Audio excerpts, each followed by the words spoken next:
I'm Jeremiah Shepard. I am the Director of Operations here at Love and Truth Network. As you know, normally when we do our podcast, we like to have a quick 2-minute preview of Garry Ingraham and the person that he is interviewing for whatever the topic is for that week. For this particular week, you are actually in for a treat. So Garry himself was invited to be interviewed on another program. Russell Jones Speaks, another incredible program that is out there. He talks about many of the topics facing families today, and he wanted to have an interview with Garry on his program. So they have graciously allowed us to rebroadcast that interview here on our channel, and so I hope that you enjoy that, and we are going to start that right now. So thank you for joining us for this week's podcast episode, and please enjoy what you're about to hear.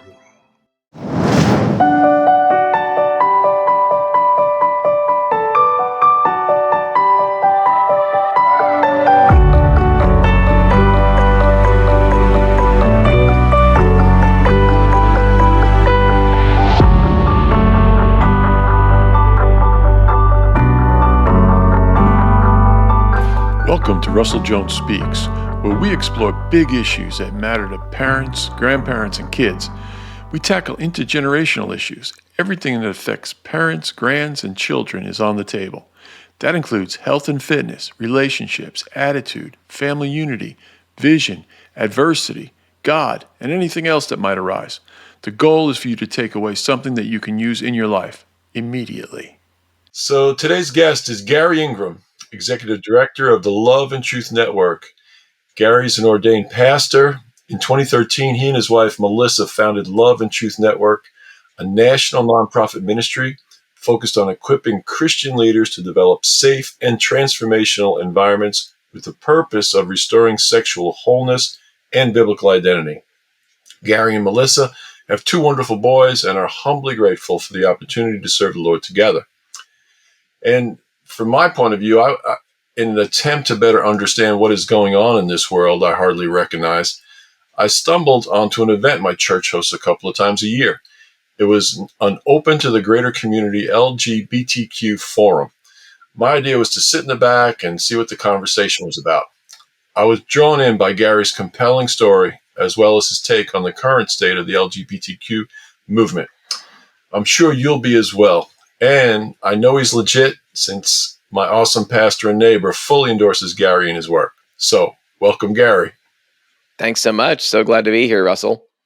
Yeah. So, I guess before I get into the stereotypes and all kinds of crazy things that my experience, after almost 71 years on the planet brings to the table, let's just kick it off with your story. From the beginning, I know, we could probably talk for hours just about your story, but, give us that, thumbnail. Yeah. And, just like you did at the church, I mean, just the whole thing about being the last one, the run to the litter, all that stuff was, Yep. I related to all that. So, Right. Anyway, Right.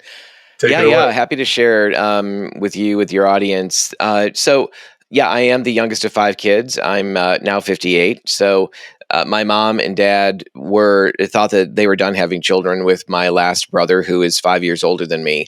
So when my mom found out at 42 and my dad was 44 that they were having another baby, they were not at all happy about that.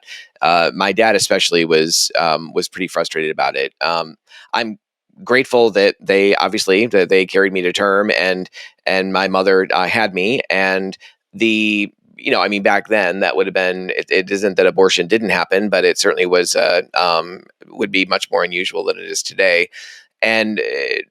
But when I was born, my mom really came around to love me well, but my dad stayed pretty aloof. And I don't know if that was really because of just his frustration about having another mouth to feed. We were a pretty poor family. Neither of my parents had finished high school. My dad was a heavy equipment operator, a dozer mostly, in heavy construction and road construction and things like that. So we didn't have a lot of money, was always on unemployment in the wintertime because there was no work to be had in upstate New York in that field. So it was, I don't know if it was because of those reasons or what, but, and also my dad had migraines all the time. So he was just kind of miserable, frankly, in some ways, really understandable. But he also had a really rough childhood growing up, and my mom did too. And so they brought kind of all of that experience into their child rearing, not having had much warmth or tenderness themselves in a lot of ways, and didn't know how to give it that well. My dad in particular. Now, my dad and I became very, very close after I became an adult, and certainly later on in life, in my probably mid 30s, up until the point that my dad passed away in 2015 at 88 years of age. I got to take care of him on hospice. My mom and dad lived with me for many years.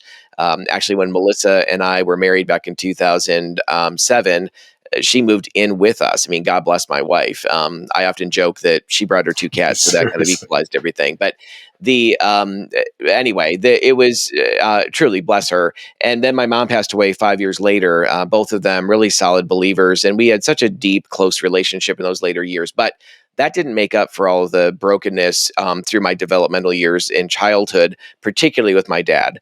And then the experience that I would have shared at the church too, that you would have heard, is just the reality that for me, gym class, just kind of growing up in the world. I had three older brothers. I have three older brothers, and it just I just didn't fit in. It felt like I didn't fit in the world of boys or men. It felt like I was always kind of shoved out. I was always pointed at. I mean, the bullies. I was always the target of bullying and being teased constantly, but also physically bullied every day that I was. School felt like every day I was just poised to be tripped and knocked down in the hallway, books to be knocked out of my hands, to be called queer, sissy, fag, uh, to be bullied at my locker, and in gym class in the locker room was just horrendous. And so, So I you mean, you kind of grew into that. You're almost being programmed then for that, right? I mean, and programmed for the what? for being, the sissy, queer, fag, whatever the term is, and really it was undersized. Everybody matures at a different rate, kid, right? It Yep. was really an environmental thing Sure. that really drove you. Yeah. Yeah, I think it had a lot to do with environment, a lot to do with nurture or the lack thereof. And, I don't think any of the things that happened to me, the name calling, any of that stuff, none of those things are determinative, but they do wind up creating the soil in which, shut off from our own gender. God made us to have a season of really bonding with our own gender and getting to know who we Hold are on, in hold on. relationship. So, in many ways, you're right. Environment, nurture, that played a huge role, I think, in the development of same sex attraction for me. But an important thing to point out is that none of those things that happened, the bullying, the name calling, the disconnection from my father, none of those things were determinative in terms of, oh, I'm going to wind up being gay. But I think that there's far more evidence for the idea that the environment has massive influence over us in the way that we are formed and shaped, not just with regard to sexual identity, but with lots of different things. And whether we're prone toward drug addiction or alcohol or whatever, there's lots of ways in which the environment we grow up in influences us, toward those things. It doesn't force us into those things. And so one of the other key components for me was not just the name calling and the bullying, but also the over identification that I experienced with my mom and then my one older sister. I tended to really be bonded and close to them, feel safe with them, feel safe with girls at school, girls at church, and really felt like the boys were just, totally unsafe. And while God created us clearly for that bonding and getting to know kind of who we are in relationship to our own gender at a phase of our life, developmental period of our life, I missed all of that. And so the fact that we miss it doesn't mean that somehow we made it through and we're whole. In many ways, there's some real brokenness there. And it wasn't until much later in life, in my 30s actually, that God kind of brought me back around again to almost experience this bonding and healthy connecting with some strong brothers in Christ that really helped fill in the gaps for what I didn't get in my childhood. Hmm. Yeah. So, okay, you had alluded to the exposure to pornography at an early stage, Yeah. or you didn't allude to, you spoke to that when you were at the church. Right. And Um, so these older neighborhood boys on the bus ride home from the public school back to our kind of country setting, one of the boys said, "Hey, why don't you come over and play with us after school?" Well, I never got that invitation from boys ever. And so I thought, well, I'm excited. I went home and I changed my clothes and did chores or whatever I needed to do. And then just kind of wandered off down the road, a few houses down to their house, and went in, and there were like maybe five boys there, all of them considerably older than me. And they were all gathered around a table kind of in the kitchen, talking, laughing, whatever. And I walked over, and everyone kind of cleared the way and put the magazine, their dad's hardcore porn magazine, in front of me, and and some of the kids began to just flip page after page, just having a grand old time, thinking this was so funny, to expose me to this stuff and kind of watch my shocked expressions and confusion. And then after that, they engaged in some sexual behavior with each other. And I don't, then my memory, the pornography, even to this day, is very clear in my mind, but my mind goes totally black at that point. So I don't know what wound up happening. All I know is I was there and present for some of their sexual behavior. I don't know how long, but I was already a struggling kid at 5 or 6, coming to their house and leaving their house. I had this new set of baggage now, strapped on my back, that wound up utterly changing the trajectory of my life, or at least pushing me even further in a trajectory that wasn't healthy. Yeah. Yeah, I remember that. That's a crazy thing too about the culture today. And I had a neighbor, and his dad had a magazine I forget where the magazine was stashed, but him and his brother had found a magazine. But we were older though. I'm thinking we were like 8 or 9 maybe, and Yeah, it was a nudist colony one, and it was a black and white distant shots, and I look back on that, and I don't know that it influenced. I mean, there was a curiosity thing that had, come about. Obviously, Sears catalog could kind of incite curiosity in my raging hormones when I hit like 10 or so. But sure. Yeah, of course. but nowadays you have your device, and if you hit the wrong button, I mean, we're not talking about a long distance, black and white, That's right. fuzzy shot of some naked people, right? Oh my goodness, it's the world is just crazy Right. now, But okay, so all right, so Yeah, you go yeah, through. it really is. You're going through. Okay, so elementary, middle school didn't change much. High school didn't change much. It was pretty consistent all the way through. Were these was No, this a it public wasn't. school or was this a Christian school? So I was in public school until 4th grade, and then my parents pulled me out, thinking that the public school was ruining me, which the public school back then would have been like a Sunday school class today, but compared to what it is today.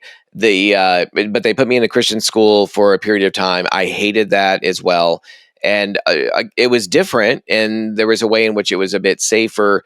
But there was still a lot of junk, and still I felt very much pushed out of the world of boys and men, and isolated and different, and just really condemned in a lot of ways. So I was there, I don't know, maybe 2 years or so, and convinced my parents, really ragged my parents, until I went back to the public school. And then from public school, I was, I don't know, there for another year or two, and then I finally wound up doing homeschooling and leaving, graduating Oh wow. homeschooling early. I was 16, and I almost 17 when I started Bible college at a local Bible college in the area. And so, yeah, there was a lot of bouncing around, a lot of, hey, if things get too painful or don't work, then we just quit and move on to something else. So that developed another pattern of unhealth in my life too. So so going to a Christian college, that was your choice. Was this whatever the same sex attraction was occurring already, but you weren't acting on it at that point, or were you? No, Did it start early? I had, but through pornography and masturbation, it was definitely, that was, something that was getting reinforced in my life. And I realized around puberty or so that I was more attracted to the images of men than women, and I was horrified by that. I mean, I grew up in church, so I knew what the Bible taught about these things, but I also felt like, God, where were you when, back at 5 or 6, when these boys introduced me to this stuff? And where are you in my life? And it felt like there was just silence. And So yeah, I mean, it was certainly around puberty I realized this, but then I also got involved. A neighborhood boy, a new family moved into our neighborhood, and this boy and I were just friends for a couple of years, and then that shifted to sexual acting out with each other, and kind of off and on. And I felt very guilty about that. I think he did too. And so again, it was kind of an off and on thing, but it lasted probably a couple of years. And from there, yeah, I went to Bible college, still wrestling with all of these issues, and feeling like there was no place to talk about any of them. I talked to a couple of pastors over the course of some time, my own pastor, and then another pastor in my area. My pastor was a really good man, but literally, as he realized what I was trying to tell him after a Sunday message, and no one else was around. It was just him and I in the sanctuary, and we sat, and I asked if I could talk to him, scared to death. And when he finally realized I was talking about sexual struggles, and I don't know if I talked about homosexuality, I can't remember now, but he literally got up, flipped his chair back around, and walked past me and gave me a little pat on the shoulder and said, "You're not doing so bad," and he left. I mean, right in the middle of me trying to tell what was going on with me. And again, it's not because he was a horrible man. He just had no idea what to do and just left me. And then this other pastor listened to my whole story, was very kind, but in the end, he said, "Garry, here's what you need to do. You need to pray more, you need to read your Bible more, you need to memorize scripture, and that's all going to really help you." And I thought, you've got to be kidding me. I had stacks of scripture that I'd memorized trying to battle this stuff. I was praying, I was reading my Bible. And so I felt like, okay, this is the best. This is the only advice you have for me. I'm already doing it and failing every day. So how is this helpful, or nearly every day? So it was very discouraging in on so many levels. I mean, the church had no answers. The churches I was going to had no answers for how to walk with a young person who actually wanted help and support, but couldn't find it in the church. Yeah, just looking back, I found that, in getting ready for this conversation, looking back at different adults in my life, that were mentors in certain ways, scout leaders, teachers, coaches. But there was certain things that we just never got talked about. It was kind of, and I was the oldest, so I didn't have any older siblings to learn right, left, whatever Right. it was. And it was just kind of like, you're out there. And there was a certain level of real modesty, I think, my parents had, that those conversations just would be just crazy to even think about having. So yeah, you're just trying to fend for yourself, trying to figure it out. And like, where do you go? Who do you trust? That sort of thing. So, okay, you're in Bible college, and then at some point you did, like a lot of us did. I mean, I did it in a different way. I just kind of turned my back on whatever was going on, or I should be doing, and just went off in the experimental world of, what I thought I could make a life out of. So Right. that Right. happened, right? Yeah. Yeah, I actually quit Bible college twice after I made it through 3 semesters, quit in my fourth semester, went back, quit again, went back, and they gave me the boot because they felt like I was dealing with a lot of depression, a lot of anxiety. Those were the reasons that I quit the 2 times that I did, and didn't have the fortitude to just deal with hard things and push through them. And my dad was pretty accommodating. He hated, higher education, was really skeptical about it. And so he was fine for me to quit. My mom wasn't, but in the end, that's the way it worked. And but when I was 19 years old, the school called my brother, who had graduated co-valedictorian the year before, and really he was and is a great guy. Never gave my parents really much of a problem. Out of the 5 of us, he was the only one that didn't. But he came to pick me up, and I was going to go and live with him. He was already a pastor and married, and I think he had a baby or 2 at this point. And was really pretty frustrated with me, understandably so, because of the way I was just screwing up, and he had no idea what was going on inside of me. And so he drove, he took me back to his house. On the way there, I just remember feeling like looking out his window, and my back turned as my back turned toward him as much as possible, just angry, so full of hatred. And I just thought, God, I hate you and I hate your church, and I want nothing to do with any of this anymore. And that was the condition in which I left Bible college. And then about, I don't know, maybe 4, 5, 6 months later, found out about a gay bar somewhere in the town near where I lived, and was drawn like a moth to the flame to that place. And I had never been in a bar in my life or had a drink in my life. But when I found out that there was something like that around, I went there. I was still 19 when I discovered the place and worked up the nerve to walk in. And I felt like, wow, I have finally found my people. Like I finally fit in somewhere. And it was, the euphoria was just kind of off the charts, and feeling like I finally belonged somewhere. So, I mean, what a tragic indictment to, frankly, grow up in a Christian family and grow up in the church and feel like finally, I can be known, and finally I'm wanted, for all the wrong reasons, or a lot of them. But it's understandable how people can get so quickly drawn up into something that winds up in the end to be so destructive. Right. There's always that, that I guess promise of a better life, or that you can create something, and you just get away from, I think, for me personally, and you probably had more Bible than I did, but I did grow up in going all to religious schools, Catholic school, elementary, middle, and high school, till I got unceremoniously asked to leave after junior year of high school. But but that event, and again, I think it was just my guilt, but that was my turning away from the church altogether, because of how the leadership in the church responded to me and my situation. And so, it was 10 years, other than weddings and funerals, I wouldn't even think about going to a church. But I didn't have, in Catholicism, not bashing Catholicism, but I didn't have the biblical foundation, the scriptural foundation for, what is not what's right or wrong, but the promise for my life, and different things like that. A lot of stuff was just repetitive. I was an altar boy. I learned stuff in Latin, but I didn't. It wasn't something that was deep in a philosophical conversation about. And so so later, when I did get saved, it was that was like, whoa, look at all this stuff in this Bible here, and then it's like, wait a minute, do I believe it, or do I just pick the good parts that I like, or do I believe the whole thing? So, like, how did you deal with that? Like, as you're going into this, did you have to turn your whole back on God completely, or did you try to rationalize through?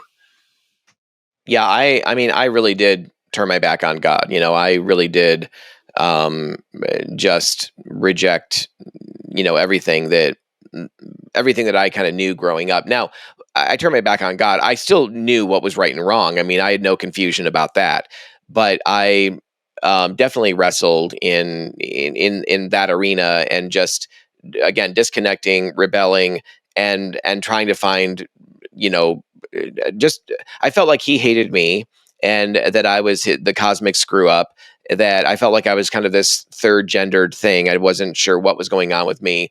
And, but I knew he was aware of me, and I thought, he pretty much hated me. And so I was just going to return the favor.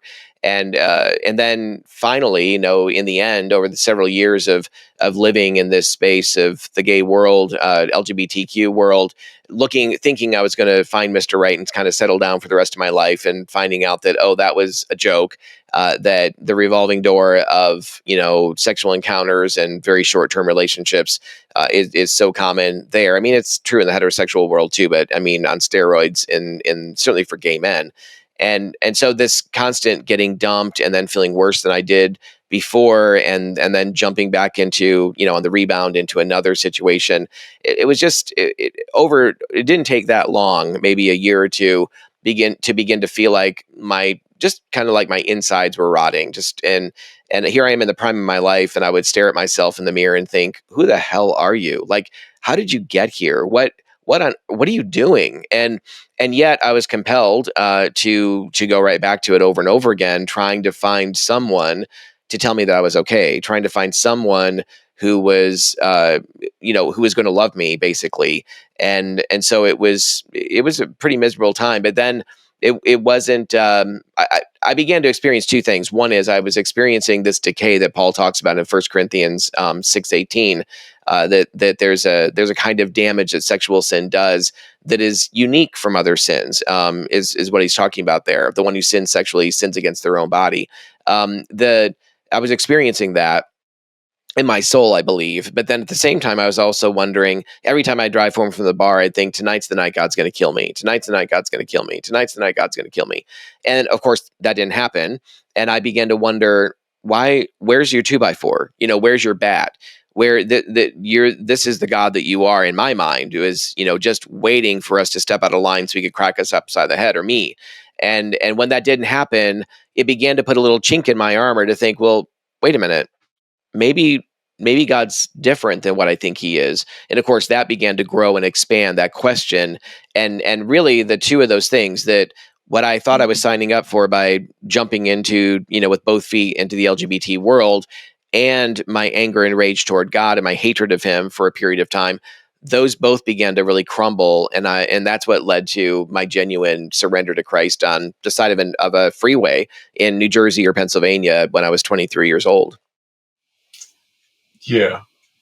See, when during those years, when you went into the bar and stuff, did alcohol and drugs play a big role? Is that because you see images of people, and it's not just in the gay community, but you just see always, these snapshots of people laughing and happy and embracing and smiling, right. and there's truly humans, we can have a joy, right? There's the joy of the Lord, companionship and friendship and everything else. But I just remember in my life, I mean, I got saved when we owned a bar. So, right. I just remember these exuberant moments that were fueled by, alcohol and cocaine, and you had the feeling that everything was so wonderful and beautiful. But then, like you said, you're driving home or you wake up the next morning, you're like, I mean, was that part of that season of life for you? Yeah, alcohol certainly was. And, it took me, I remember the very first time I walked into the bar, and the first time I went in, I bought a pack of cigarettes at closing and ran back out again. That was my breaking the ice. But then the next day I was there, and the day after that, the day after that, the day after that. And when I first went in, I didn't know what to order. I'd never had a drink in my life. So I ordered a beer, and I went and sat at a high top table in the corner. And literally, like, I took a sip, wondering if something was going to happen when I took that sip. So I mean, I was such a novice, but and so not exposed to that world. But yeah, alcohol very quickly, within a matter of weeks or months, became dependency. I don't mean like I wasn't addicted to alcohol at that point, but in terms of elevating my mood and fitting in, and kind of helping me relax and all that, that was a big part of it. And then later I became a bartender at a gay club in a different town, and so I was around drugs a lot, but drugs were never. I had tried a couple of things, but they were. I mean, I tried something once or twice, and that was kind of it. But alcohol was a big part of my kind of everyday life. Yeah, I did. In my experience, it just seemed like, and people poo-poo the whole idea of like even like marijuana being like an entry-level drug, but drugs and alcohol. I mean, it started very early for me, and yet, you were always looking for the next high, so that you could, like you said, socially fit in. Will I ever be loved? Right. How do I communicate? Not with anybody, never mind the opposite sex. I mean, all these, imagined issues and things like that. And so, and was it, it just that altered that reality, and you just kept going to, either you drank more or you smoked more, or then you switched to higher level things, acid trips to see, like, okay, maybe God wants us to do this. I don't know. Is there a God? So in today's world, I find this interesting. Like, and maybe you can just address this, and not just from like the text of this conversation, but like there's this creation. I mean, I go out in the morning. I'm really blessed. Where I live in South Carolina. I do, yeah. And it's man, there's just this chorus of birds singing and breeze, whatever's going through. Your rooster crowing, yes.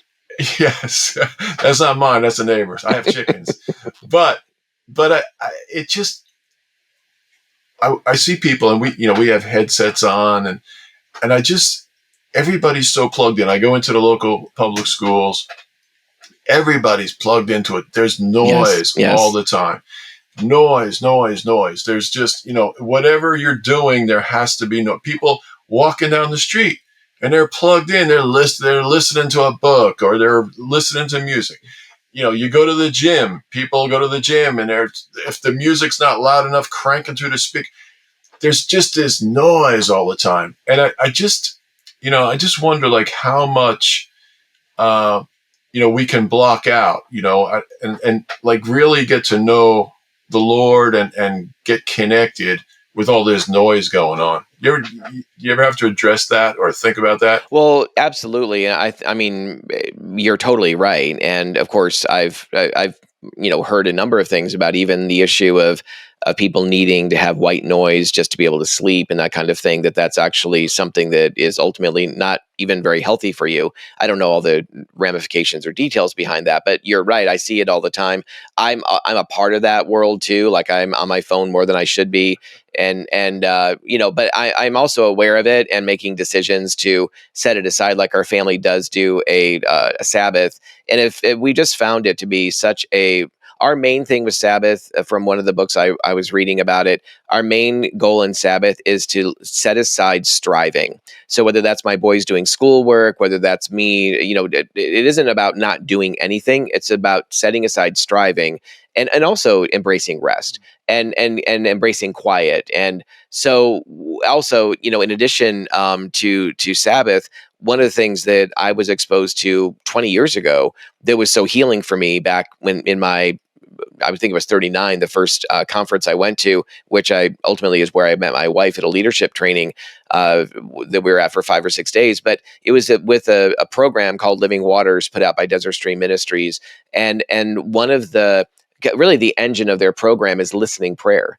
It's about getting quiet and really delving into, Lord, what do you have for me? Like, what's broken in my life? What is off? What needs healing from you, needs to be healed in my life that may have happened 30, 40, 50 years ago. And yet still emotionally, spiritually, there's kind of an infection there. There's a way in which I'm living with a handicap that I don't need to. Well, all of that, and I've experienced some pretty amazing things in that process that I never even knew I needed or could find freedom from until this Living Waters program. But again, it's that I'm just simply saying this in response to what you were saying, Russell, is this need to get quiet and listen.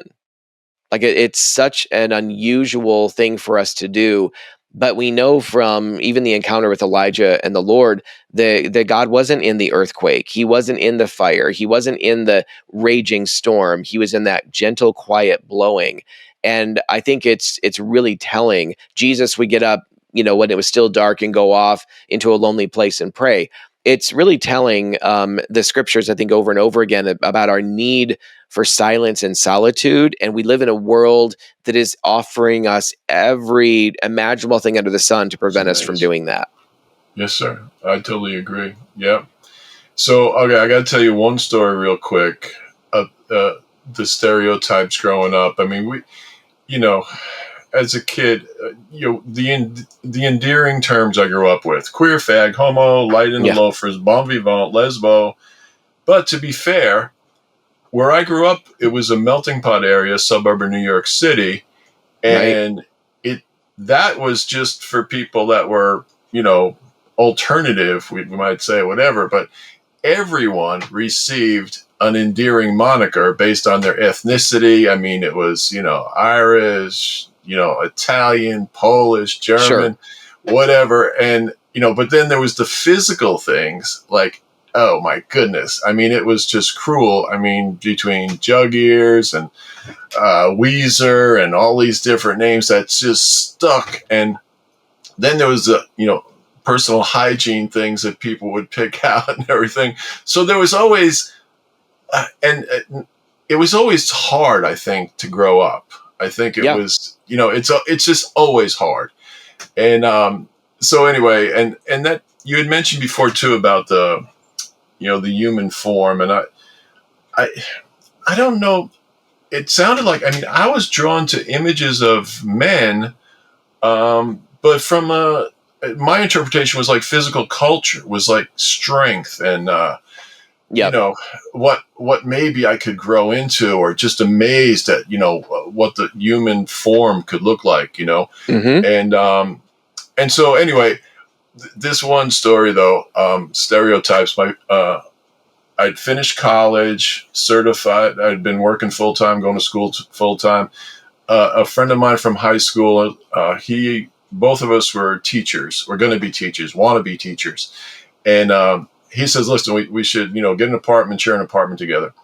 So back in the day, you didn't go online or anything like that. You get a local newspaper. There was a little ad. You had to walk around and, Right. whatever, and look at these places. And we're in a city, and everything was just kind of seedy and everything. And so finally we're almost giving up, and we're walking down this brick-faced 2-story buildings, and there's a window, what do you call it? Giant window, picture window in the front. And it was high enough that we had to reach up and grab on. And my friend reached up and grabbed on, and he jumped up and he looked. He goes, this place is for rent, I bet. It's coming up. It's going to come up for rent. Hardwood floors. He jumped up, mirrors in a dining, all this kind of stuff.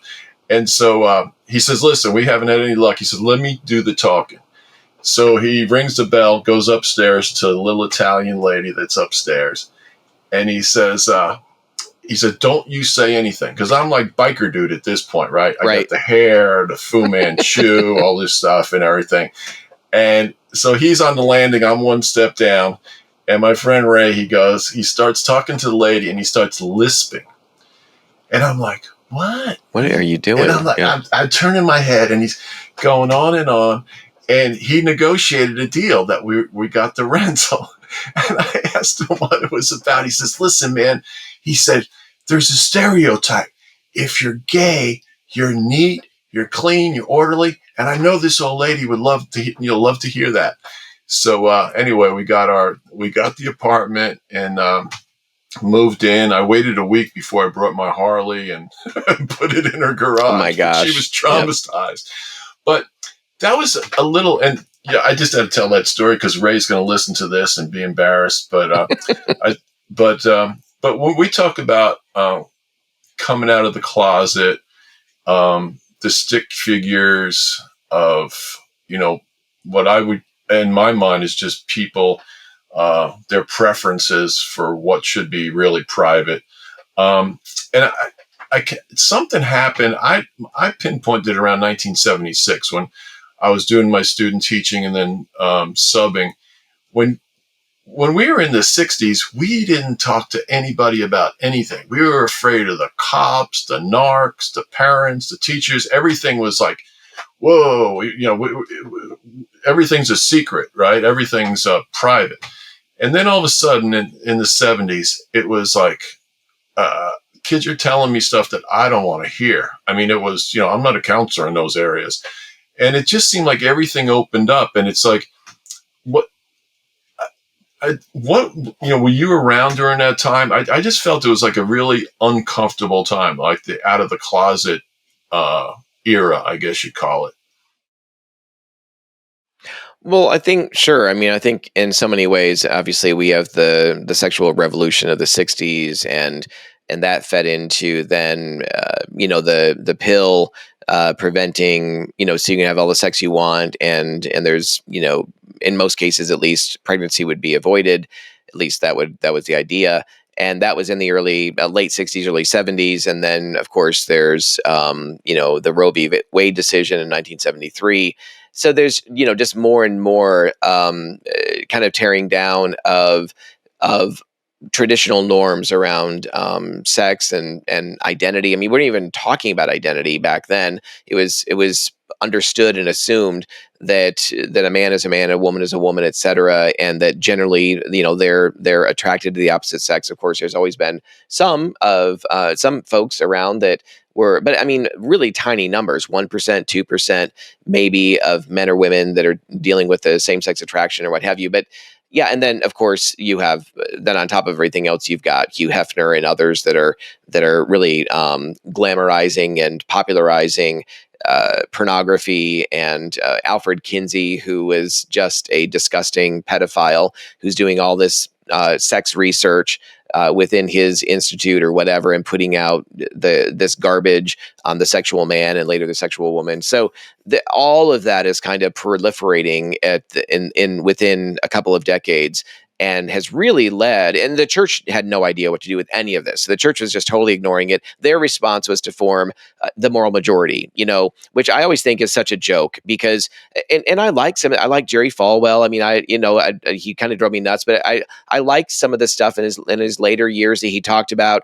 I appreciate the guy in general when he was still alive, but the whole idea of the moral majority. I mean, the moral majority was made up of all kinds of people who were having sex in private with people other than their spouse, or dealing with pornography issues themselves, and yet putting the public face on and saying that we're all good. And so so you've got these kind of crazy responses, and the moral majority did nothing to actually walk with hurting and broken people. It basically said we're good, and the rest of the world is totally crap when it comes to these issues, and we're not going to help. We're going to call out all this awful stuff that frankly we ourselves are also, again, there are many that were probably fine, but certainly the idea that you have hundreds and thousands of people in this movement and they're all pristine is ridiculous. So anyway, so those responses by the church to what was going on in culture were not in any way helpful. And that's really why our ministry exists. That's why Love and Truth Networks exists. That's why I wrote my book, that came out in December. That's why we do podcasts every week, is to really equip pastors in the church on how do we develop environments in our churches, not just bring in good programs, but develop environments in our churches that are both safe and transformational. We've gotten away from being what I think of as really teaching hospital churches. We need churches to stop just being places where people come. That worship is awesome. We need to do that. We need to celebrate together, but we also need to learn how to be doctors and nurses for others in our lives, and for the culture around us, for our own families, for people at work. We need to know how to be really engaged and ready to step into the difficult things of our current culture in a way that really shows love, compassion, gentleness, but also strength and truth that is uncompromising. And we tend to see churches that go in one direction or the other. They're pounding on truth, driving everybody away, living in many ways hypocritically, or they're becoming the progressive and the quote unquote nice churches that aren't very nice ultimately, because they're preaching things that are untrue and accommodating sin rather than calling people into this narrow way that Jesus called us into. Right. Yeah, I totally agree. It's interesting just to step back and look at the whole scene. And I totally appreciate what you and your wife are doing. Let's hit on a couple of these things that bullet point type things. You mentioned about the trans scene during the conversations at North Hills. And it was when you mentioned the thing about pronouns, like I was, I was sitting there and I'm like, okay, I know I'm on LinkedIn and they want to know if you have pronouns. And I just kind of chose to ignore that whole thing. I kind of joked about what my pronouns are, but I'm not going to say this on a family broadcast. But tell me again, just tell everybody your take and understanding of this whole transitional scene that's going on here with the LGBTQ community specifically, okay. Yeah. right? Well, let me just speak more broadly for a moment and then come down to more discussion specifically about transgenderism. So we live in a culture now where many, out of having been convinced that all of the things that are being pushed in the trans space and the LGBTQ space is all about safety and kindness, love is love. It's all about protecting people, when in fact it's ultimately about taking away people's choice to find the help and support that they desire. Maybe they don't desire it today, but they might desire it in 10 years down the road. Well, guess what? We have bills that are being proposed that would make it illegal for for counselors to counsel a minor. But there's lots of states that are doing that now. Even if the minor has experienced sexual abuse or what have you, and believes that there's some connection between that and their, let's say, same-sex attraction or gender dysphoria, and they want to go to a licensed, competent therapist to kind of work out these details, there are states that actually now that's completely illegal. The counselor could lose their license.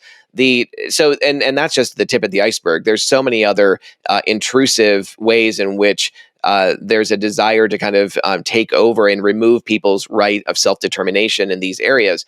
So the broader issue when it comes to these groups or organizations that are encouraging people, guys, women that are straight, ever straight, whatever, that heterosexual, to encourage everybody to start listing their pronouns as if that's a good and healthy and normal thing. We can tell 99 point whatever percent of the time whether a dude's a dude or a woman's a woman just by the way that they carry themselves. I mean, God made us male and female in his image, according to Genesis 1:26 and 27. We are spiritual, emotional, and physical beings, and all those things work intrinsically with one another. And but the idea here is that the culture would buy into this idea that we are sexed beings, but we're also gendered beings, and those two things are very different. Those things are not different; they are completely the same. But we're being told something that's not true about that. So you could be a sexed being that's male or female, but your gender identity can be something entirely different. It could even be an animal or a different species altogether, and that's even lauded as being a great thing these days. So and courageous and brave to come out and let everyone know that and explore that. So when dudes and women who don't deal with any of these particular issues are being, you need to just put she, her after woman after your name, and he, him, guy after your name. What we're winding up doing is we're going along with this broader pressure to for the entire culture to become socialized in this idea that gender and sex are different things. I mean, I want to put after my name sometimes just the word duh. I mean, it's hello. I mean, I it's obvious what I am, right? And I'm not doing that. But so you have, and what I'm talking about right now really fits into the category of ideology and indoctrination. And I think that Christians need to know how to stand up against those things with both clarity, but also with compassion. But particularly also, we need to learn to separate ideology and indoctrination from individuals, from the people who would support these ideas, people who are confused, people who are lost, people who have been blinded by the enemy to do his will. I certainly was, I was that in spades for a long time. We need to learn how to love people and be compassionate toward them and not see them as a thing or as part of this group and dehumanize them in the process. And I think we don't do that. We don't do that very well as Christians. I think we need to really work at doing that far better. But coming back to the pronoun piece, so again, I want to just say, broadly speaking, I think that there's a real attempt to destroy the family, God's nuclear family. There's a real attempt to destroy our understanding of sex and identity in every way, shape, and form. Ultimately, just again, driving God basically out of everything, our Creator and Lord, out of everything, and to really cripple human identity.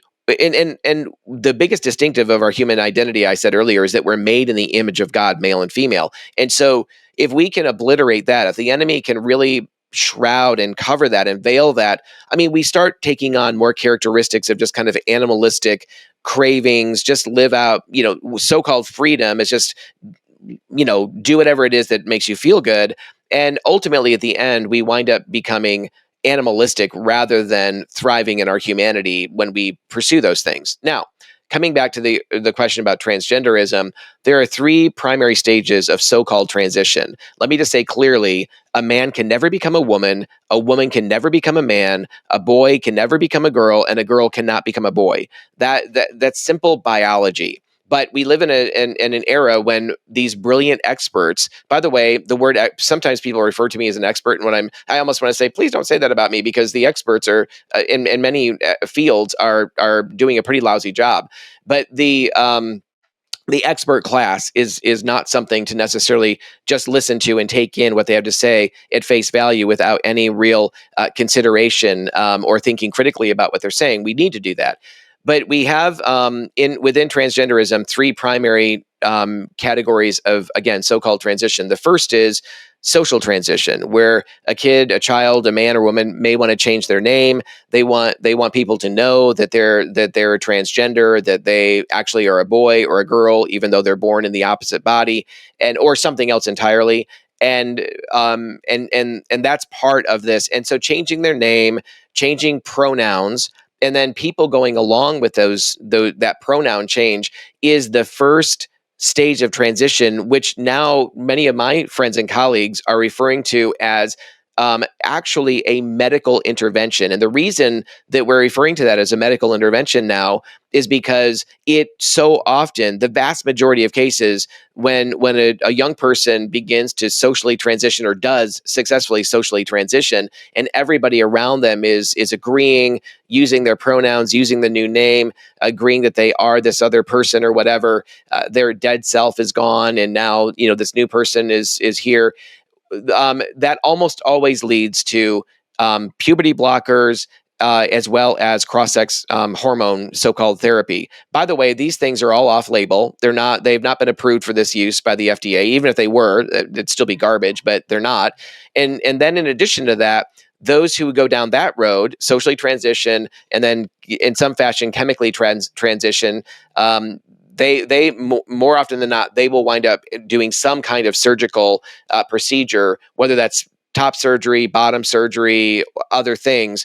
I have a friend that I've interviewed for my podcast, Ted Haley, who did top and bottom surgery, but he also had facial feminization, and so his skin was basically peeled off and bones ground down to try to look more feminized. And so there's a lot of different procedures people can undergo. They don't always undergo all of them, but this is why, if the church and Christians, out of a good motivation to be kind and gracious and not put a roadblock in someone's way, just gives them what they want in terms of, we're not just going to call you by the new name, but we're also going to say things that aren't true about your pronouns, about gender and sex. We're going to be complicit in that out of our so-called kindness. We're actually setting them up for other forms of transition that will lead to ultimately lifelong medicalization. So we have to think more holistically as the church on how do we love well. One of the things I often say about my parents, they never threw me out of the house. They never treated me badly. If I called them at 2 or 3 in the morning, they would pick up the phone and they would lovingly talk to me. I mean, they were, for their generation, they were amazing. The other thing they did for me, though, is as much as I tried to get them to accommodate, even kind of forcing them into making dinner for 2 of my boyfriends at 2 different times and trying to just kind of get them to become okay with the way I was living. I knew after 2 of those attempts that was never going to happen, and it just kind of killed them. They were kind to my boyfriends, but it just kind of killed them to do that. I could see that, obviously, they were my parents, but I oftentimes say today, my parents gave me the best gift they ever could have given me by not giving me what I wanted, and at the same time being loving and gracious about the process too. So I think we need to Not be easy. stronger as the church in that respect. Yeah. So, all right. So that goes right into something that came up at Life Group the other night. Parent, grandparent, understanding, dad's shepherd heart.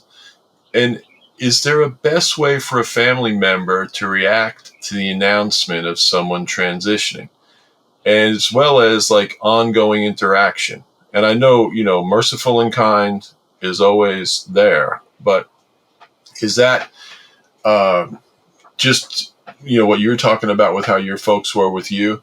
But this is a family where this young man, I don't even know if it was, it was a young man is trying to transition to a female. And the family's just beside himself. How do we react? How do we, and not just close family, but distant family. You see this young man that you've known since he was little, and now he's Right. 18 years old and trying to go through this whole process. Like, is there a sensitive way to do that? I'm sure there is, without, like you said, without being part of it. Yeah, it's a great question. And I just want to respond by saying two things to that. One is one of the things we're working on is a parent curriculum for moms and dads, but we're working on it from two perspectives. One is prevention. So the best way of addressing what you're talking about is never getting there in the first place, which is where moms and dads really get equipped. Dads in particular get real because moms do this more naturally. Dads, that's why I say dads in particular. Dads have a particular, I think, role in terms of that shepherding of a child's heart and winning a child's heart, both sons and daughters. And they have a particular role in really securing their sons and daughters in the good of their identity, which their identity as image bearers, but their identity also as being a boy or a girl made in God's image. And so when you begin early on, when they're first born, and you begin early on to love them and feed into them and bless them and guide them, and to when mom is one side of the bumper of the bowling alley and the dad is the other bumper, rather than having gutters there, sometimes kids need the bumpers so that they can at least get the ball down, you know what I mean? And so there's a period of time where that's really needed, and dads need to be shepherding their kids and really working on that prevention side. So we're working on that, but we're also, of course, working on the recovery.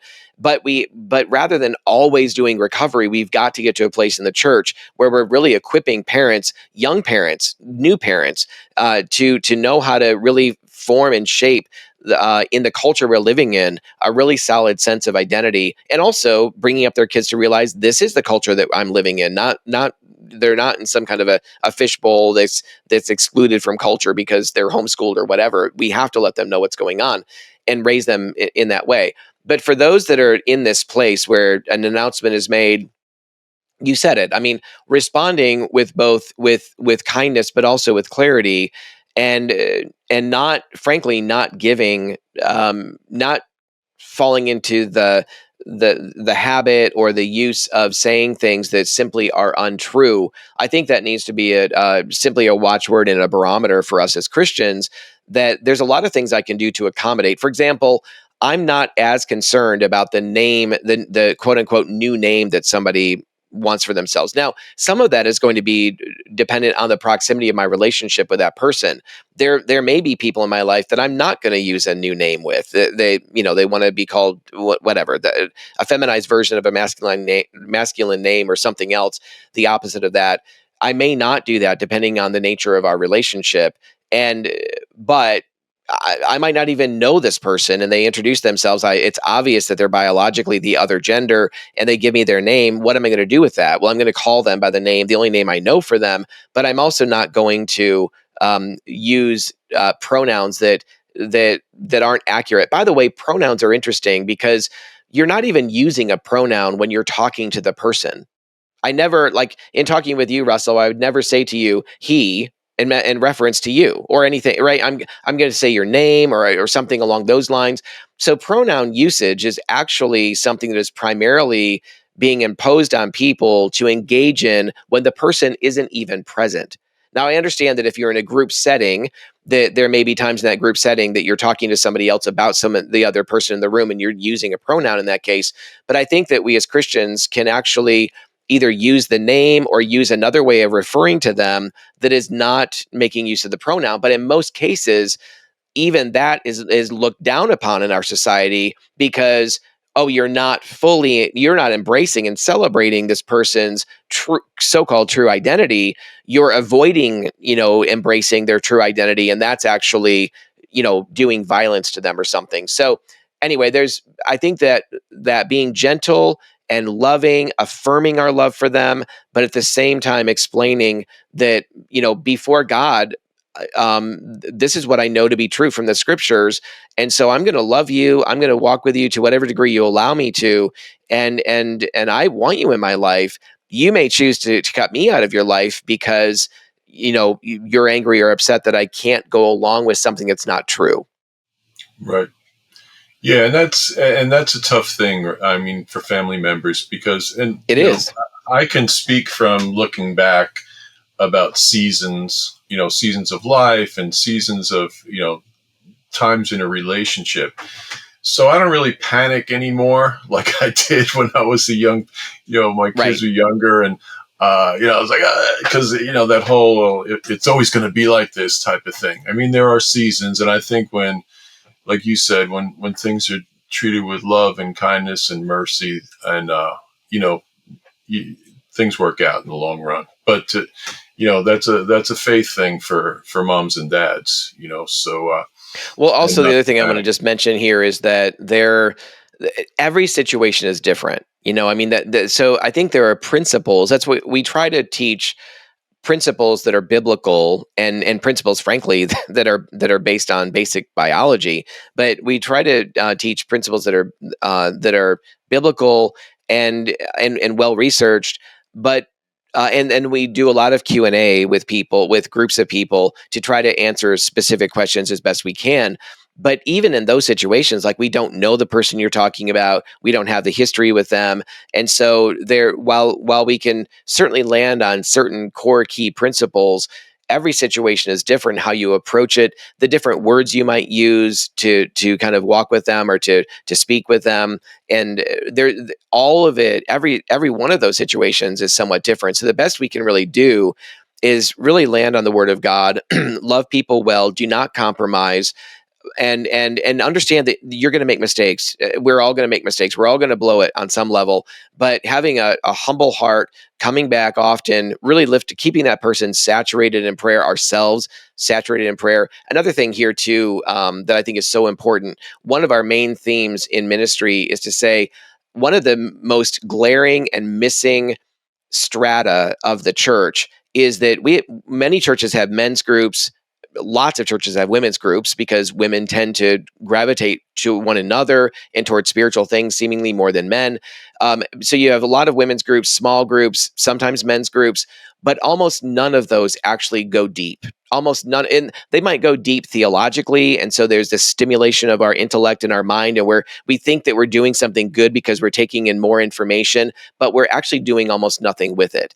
And the issue is, I believe that we all need, biblically, every one of us needs a band of brothers and a band of sisters. When James 5:16 says, "Confess your sins to one another and pray for each other that you might be healed," most Christians disregard that entirely. There's lots of other passages that would agree with that. In Hebrews, 1 John 1:7, walk in the light as he is in the light, God, and you'll have fellowship with one another. The blood of his son cleanses you from all sin. There is God designed us for deep and authentic, connected relationships where we are fully known, and in that being fully known, we can actually experience then being fully loved. None of us experience being fully loved when most of us aren't even close to being fully known by anyone, sometimes even our spouses. And so our spouses kind of know us by virtue of the stuff that's unhealed in us leaks out on them and our children. But oftentimes we're not even being that vulnerable with our spouses. So I bring this up here simply to say that the best way that we can walk this out with people that we're journeying with is recognize we never outgrow the need for those deep and intimate connections. We need 3 or 4 other men in our lives that know us fully, that we're doing life with regularly. We need 3 or 4 other women in our lives that everything is on the table with. And almost no Christians have that. It is extremely rare that they have it. And yet it is such a great need. And we think it's one of the most glaring issues in the church right now that makes it so anemic in the culture that we're living in. So, and I have about 10 more minutes before I have to scoot to another session. That's great. And it's definitely an area I fall short in, and part of it is at this stage in life, a lot of people have gone home already, so it's like I got to find a new band, but replace some band members. But even with being a spiritual father, Russell, with you being a spiritual father or older brother, I mean, there's guys that would so greatly in their 30s and 40s and 50s benefit from your wisdom, benefit from your life, benefit from relationship with you.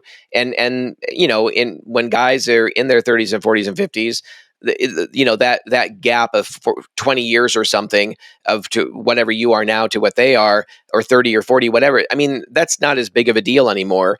And you just walking with them and being real and vulnerable with them, it's a blessing for you to have these guys in your life, but it isn't just your immediate peer group by age that you can connect with. Yeah. Okay. So before we go, just real quick, because I mentioned to somebody, just jump back on uh, the gay topic. You had mentioned about friends of yours and you getting invited to their weddings. Like how to approach that.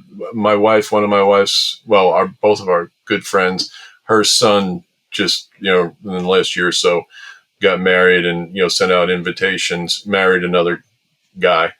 And so I know you had talked about how you dealt with that. And that just sounded just so right the way you did that. Could you just touch on that real quick? Sure. So again, a lot of Christians have adopted a message that Christianity and the gospel is just about being nice and kind. And certainly, while kindness is an important characteristic that the Christian should live into, the idea of walking in truth and the idea of loving well is and loving biblically is so important, and yet is oftentimes brushed off and misunderstood. So for example, 1 Corinthians 13, we know that if you've been in Christian circles for very long, you know that is the love chapter, 1 Corinthians 13. And so Paul says a couple of things that love is. He says a whole bunch of things that love is not. And it's important. We need to read that and spend time in that. But in verse 6, he says, love does not rejoice in unrighteousness, but rejoices with the truth. So right there, we know that anytime that we think that we're being loving by going along to get along, or being loving in a way that compromises the truth of Scripture, we actually are not showing biblical love in any way, shape, or form. So I think we have to be very careful as Christians, as moms and dads are with loved ones, that we are demonstrating and living out what the gospel teaches. Also, marriage is not something that the state authored. It is authored by God from the very beginning. Genesis, we see marriage honored between one man and one woman, honored throughout the scriptures, and in the end, in Revelation, it's going to be the marriage feast of the Lamb, right? So, the marriage is a very high and important calling that God established.